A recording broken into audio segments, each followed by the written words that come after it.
What's up, Vault Dwellers? Dan here. You know, we love B-movies around this place. We celebrate them, but let's be honest here, not every cheap flick from the VHS era achieved that magical, so bad it's good status. Some of them are just bad. I mean, plain old bad. And yeah, I know some of you out there probably love a few of these, and that's fine. These are absolutely fun to watch if you stumbled in from the bar at 2 a.m. with a pizza and zero standards. But in the cold light of day, these are objectively terrible films. No ironic redemption, no accidental genius, just amateur hour with a camera and a few dreams. So crack open another beer, lower your expectations, and let's count down 10 B movies that are truly, unrepentantly awful. You have been warned.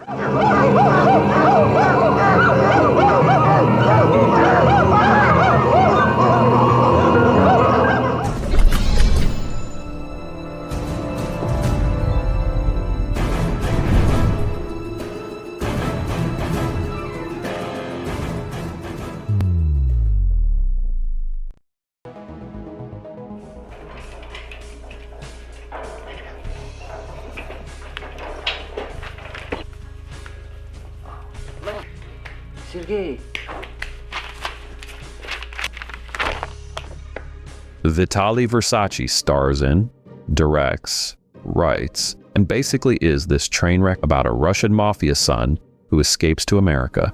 This guy clearly watched The Room and thought, I can totally do that.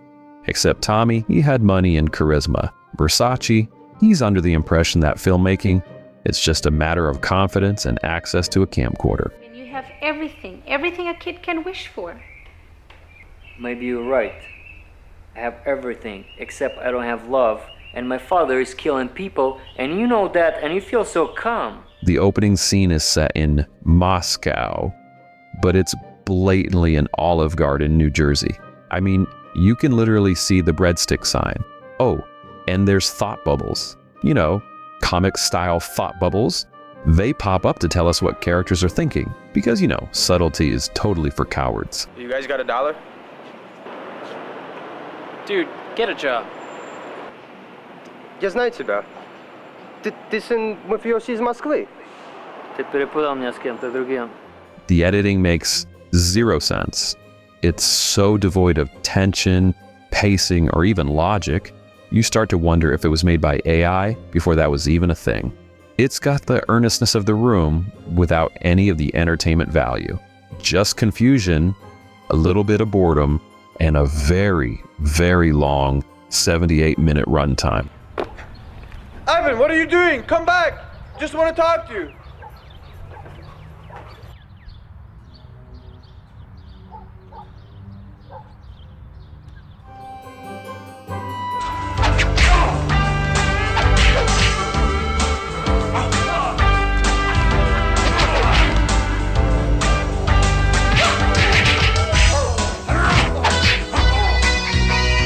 Pocket Ninjas is a shameless Three Ninjas knockoff where kids on rollerblades, they fight an environmental supervillain named Cobra Khan who wears neon goggles and talks like a cartoon supervillain with a sinus infection.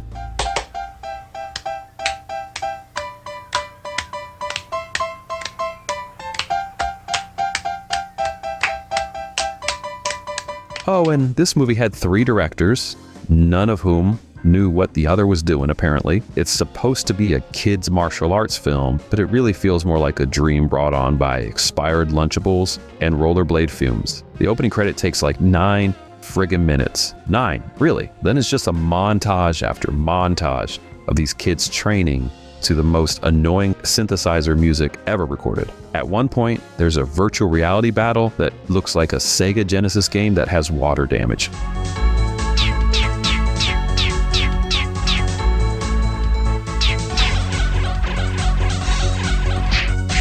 The only impressive thing in this film is how it manages to be only 77 minutes and still feel like it goes on forever. This currently sits at a 1.4 on IMDb, which, honestly, I think that feels kind of generous. Boss, What happened to you? we were attacked by people wearing dragon masks. What? We were trying to rough up some people, When they came out of the darkness. Yeah, there were 3 of them.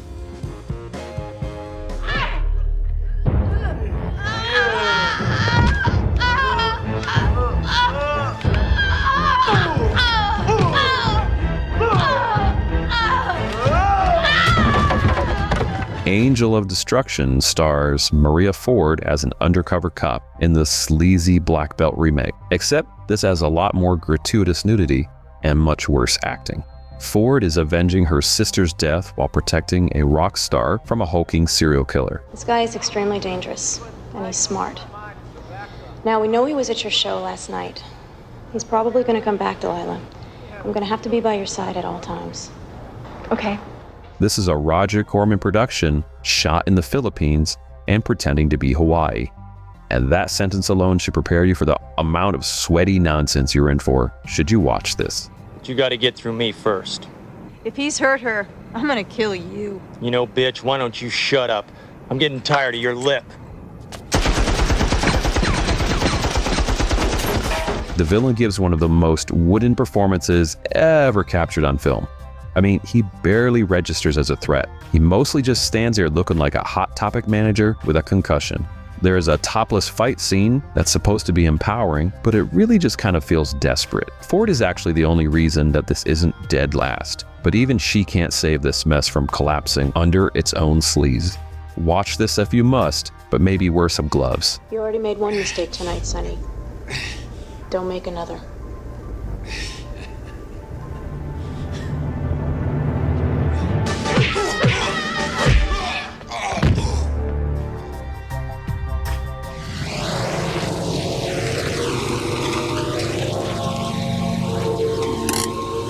Home sweet home.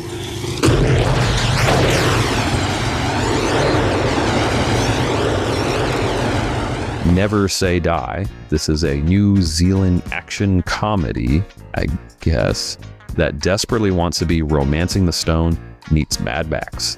The problem is the director couldn't actually decide if he was making an action movie, a comedy, or a thriller, or maybe none of the above. The lead, Tamora Morrison, plays a race car driver being hunted by assassins.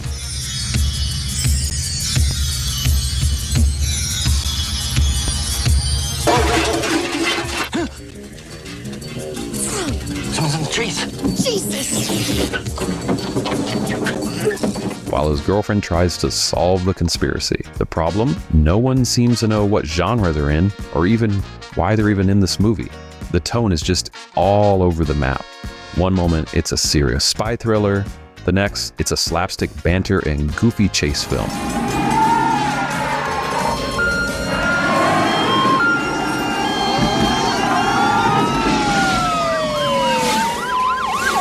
Those cops go to the same training school you did.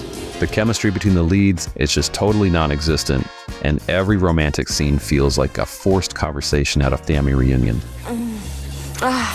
You won't make noise, will you? No, but you will. No, I won't. Yes, I will. The director has made some great films in the past, like Quiet Earth and Young Guns 2, but this is not one of them. There are some decent car stunts, and the New Zealand scenery is just gorgeous, but that's not enough to save the film from its own identity crisis. This is the cinematic version of a shrug. What did I hit?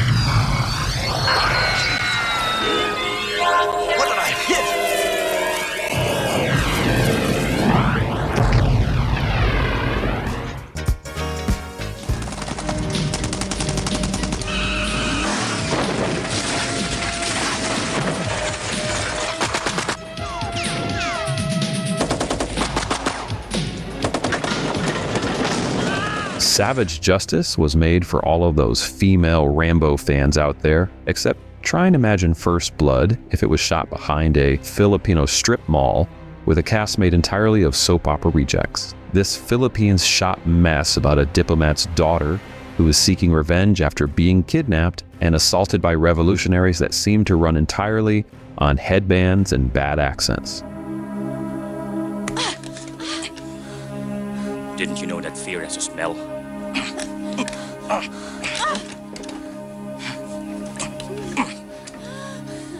The poster for this film shows her topless, wrapped in ammo belts, and that's probably about as classy as this one gets. The script is interesting, some of the highlights are Buddhist monks who wield assault rifles like in Navy SEALs.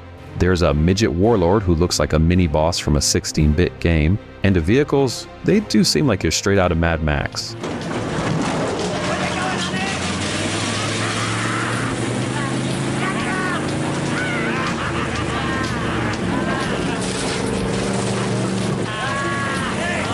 It wants to be exploitation fun, but mostly it's just exploitative and cheap.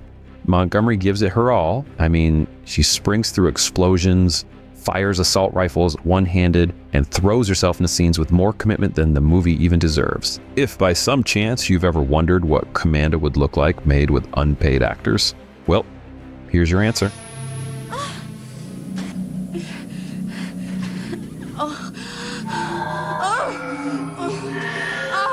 That's enough.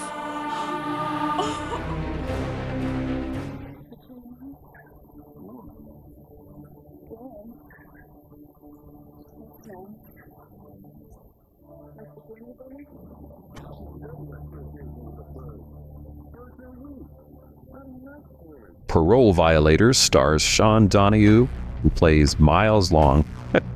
Yeah, that's actually his name. Anyways, he's an ex-cop who's turned vigilante YouTuber before YouTube existed. So he hosts a show called Parole Violators, where he films recently released criminals committing crimes. And then he just beats the absolute shit out of them. When a pedophile he once busted kidnaps his girlfriend's daughter, it's time for some slow-motion vengeance and roughly 47 amateur stunt gags.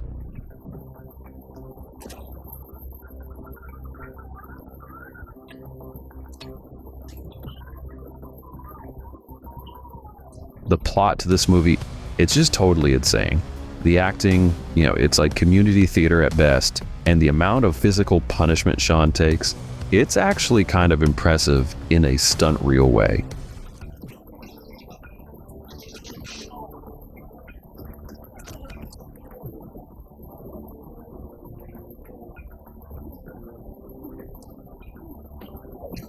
Apparently his dad directed this and just clearly hated his son because Donahue throws himself through windows, off balconies, into dumpsters.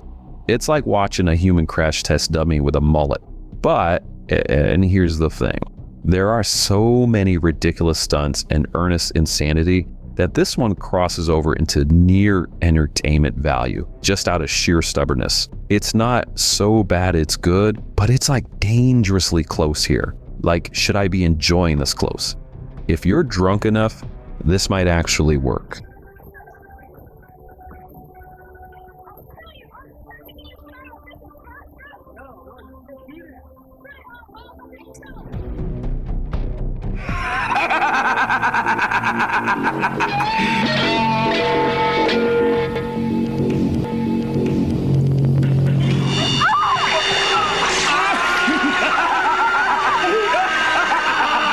The driller killer returns in Slumber Party Massacre 2, except now he's a rockabilly leather-clad psycho with a guitar that has a drill attached to it.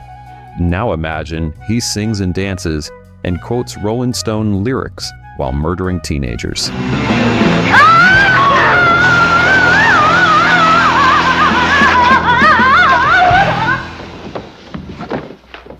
This is what happens when you give someone a sequel and no adult supervision. The first Slumber Party Massacre was a straightforward slasher that worked. The sequel, it's a bizarre musical dream that makes less than 0 sense. The plot, such as it is, follows a teen girl haunted by dreams of the killer until, surprise, surprise, he shows up in the real world to wipe out her all-girl rock band during their weekend getaway.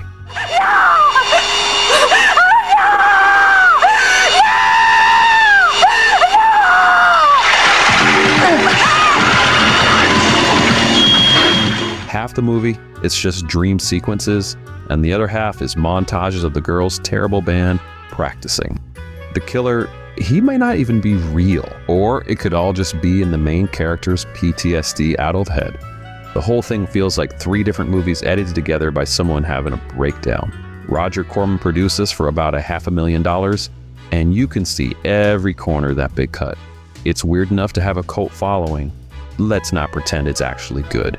This one's a cheese pizza with glitter on it, confusing, greasy, and possibly toxic.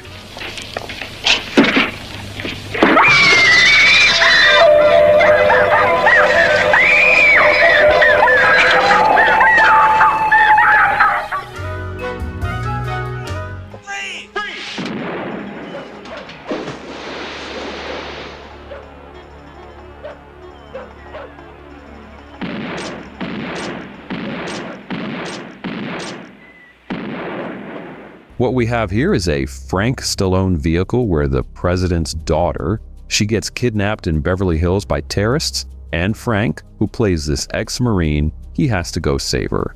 I need some military help here. Yes, I saw it on the news. I'm sorry.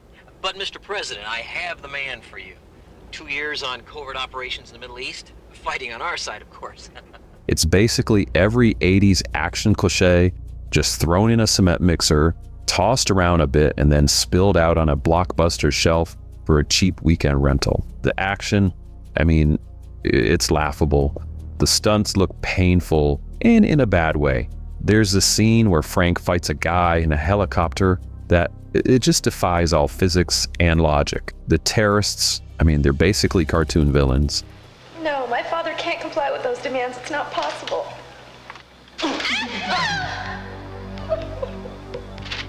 Come on. Okay. Go ahead. The dialogue is super atrocious, and the whole thing looks like it was shot in someone's backyard over a very long weekend. Even Cameron Mitchell and William Smith, I mean, both like slumming it here, they can't even save this disaster. This exists purely because people saw Stallone's last name and thought they were getting someone else. Can I help you, gentlemen?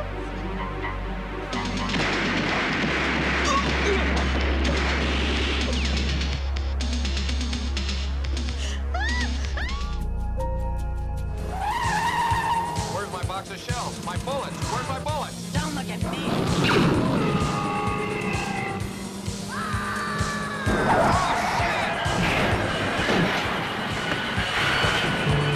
The oh-so-lovely Heather Thomas from The Fall Guy, she stars as a woman who inherits her murdered boyfriend's high-tech motorcycle that's equipped with rockets and frickin' laser beams.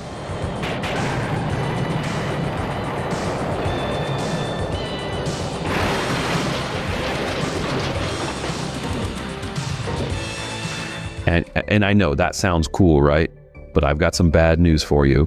You barely see this damn bike in action till like the last 15 minutes. The rest, it's just like people standing around warehouses, shooting at each other while government agents argue about who gets the bike. Jeffrey Combs actually shows up for about 10 minutes, gets stabbed on the dance floor, and that's it. What happened here?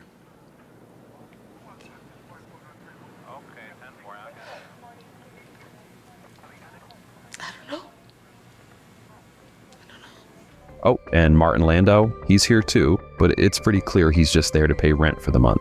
The bike, I mean, it looks like Honda with plastic panels glued on. I mean, it's embarrassingly cheap looking. Heather Thomas, she made like everyone's life just living hell on the set. And it shows because there's zero chemistry between anyone here. The director, he's made some, entertainingly trashy movies in the past, but this is not one of them. It's just boring, which for a movie about a rocket launching motorcycle with laser beams, that's totally unforgivable.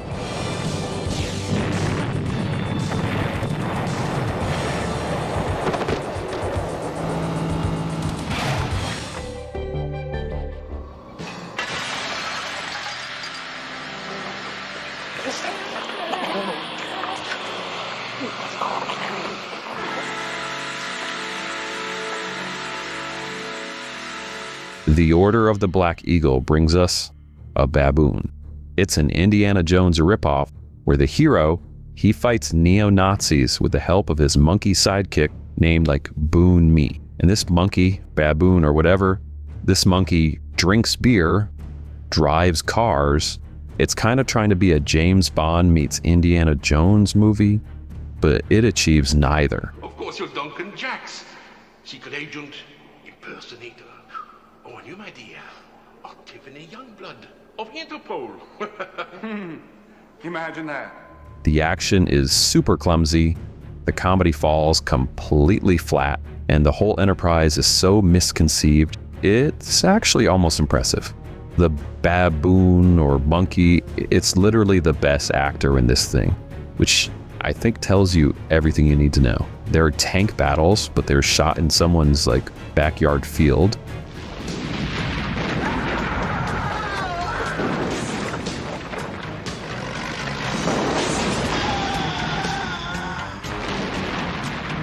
There's a romantic subplot that goes nowhere, and villains so incompetent they make the bad guys from Police Academy look dangerous. This was actually made by the same people who did American Ninja 3, and that's honestly an insult to American Ninja 3. The director, he probably should have kept the order secret and burned every print.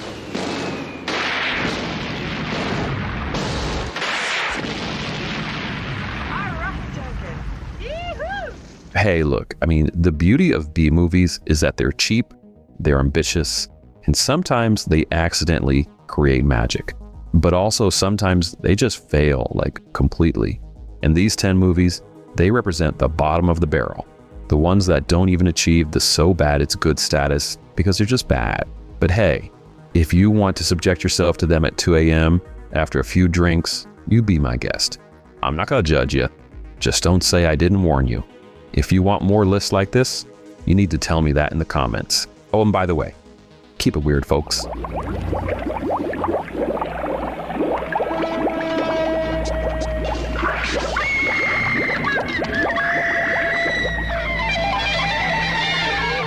I know where Sanchez was heading. And Sanchez's little whore would lead me straight to him. Sure.